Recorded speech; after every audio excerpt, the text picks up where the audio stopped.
Hey everybody, my name is Tim Soerens. I'm the co-founding director of the Parish Collective, and I am here today with two dear friends, Alan Roxburgh and Martin Robinson, in Vancouver, BC, and actually in France, but Martin lives in Birmingham, UK.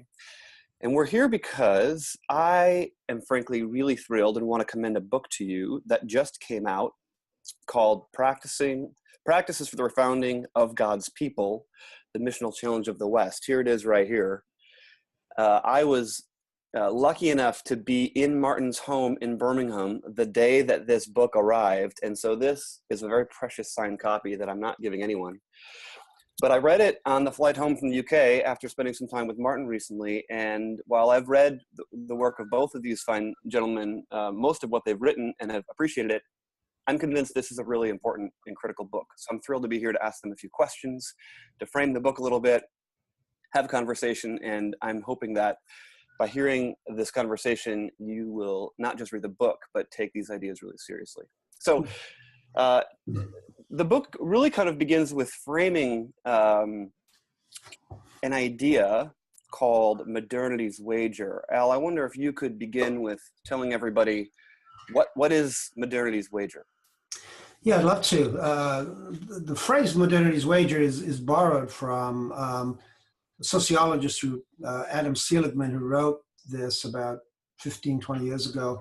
But basically, the argument of modernity's wager is that modernity itself is, in Pascal's term, a massive wager. And the wager, at the end of the late Middle Ages into the birth of the modern, is, to put succinctly, the way Martin and I are dealing with it, is the conviction that life can be lived well without God.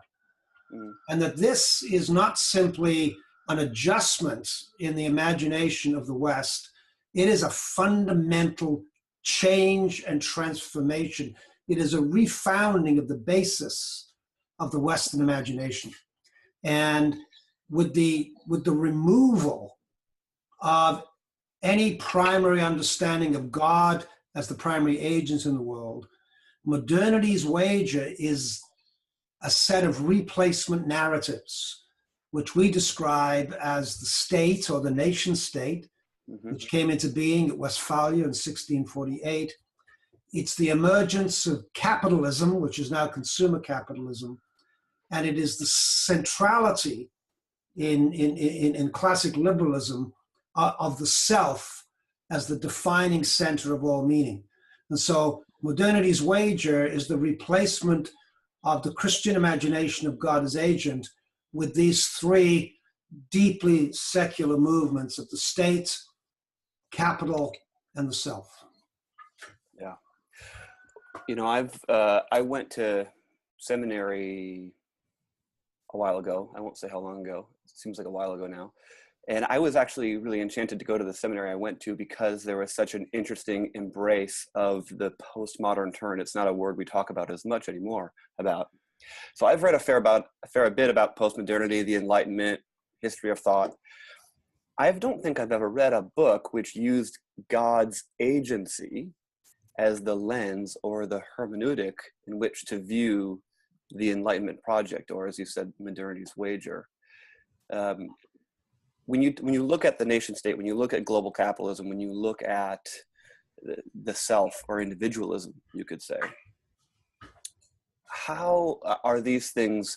How do they subvert? How are they transformed when we think about God's agency within them? Well, up until the birth of the modern, almost all human societies, certainly European society, but almost all human societies, dwelt inside a narrative that was convinced that the source of meaning was a transcendent source. For us, it is in the revelation of God. And that in point of fact, Western society, in its development of the understanding of the person, of the individual, and of the economic relationships, were all shaped by this deep sense of accountability and responsibility and the understanding that this is God's world, Hmm. and we are seeking to shape ourselves in that. With the emergence of the modern, that is removed. And so as human beings, we become increasingly convinced that through what Weber would call the bureaucratizations of the state, through the displacement of God by what's called the invisible hand, Mm-hmm. and through the manifestation not of persons in relationship with a transcendent order, but of self-defining individuals, the self-made self. These are the fundamental replacements that, I think in our view, distort the understanding of what it means to be human. But Martin, you may want to comment.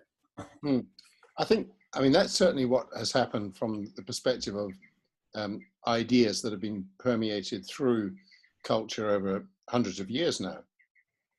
I think from a very practical point of view, that seemed to come to a head at a particular moment in history, which we think of as a cultural explosion in the 1960s. And many people have observed that there is a very important sense in which we're still living under the shadow of what happened in the 60s.